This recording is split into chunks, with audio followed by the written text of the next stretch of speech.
welcome back to Scary Stories. As always, make sure that you have your most comfy pajamas and your most comfy blanket with your best stuffed friend to keep you company.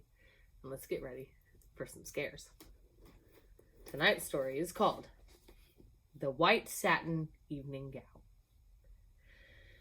A young man invited a young woman to a formal dance, but she was very poor, and she could not afford to buy the evening gown she needed for such an occasion. "Maybe you can rent a dress," her mother said.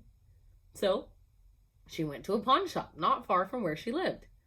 There, she found a white satin evening gown in her size. She looked lovely in it, and she was able to rent it for very little. When she arrived at the dance with her friend, she was so attractive, everyone wanted to meet her. She danced again and again and was having a wonderful time. But then she began to feel dizzy and faint. She asked her friend to take her home. "I think I've danced too much," she told him. When she got home, she lay down on her bed. The next morning, her mother found that her daughter had died. The doctor did not understand what had caused her death, so he had the coroner perform an autopsy.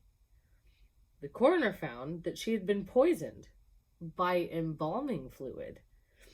It had stopped her blood from flowing. There were traces of the fluid on her dress.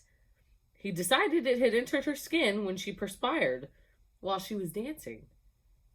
The pawnbroker said he bought the dress from an undertaker's helper. It had been used in a funeral for another young woman, and the helper had stolen it just before she was buried.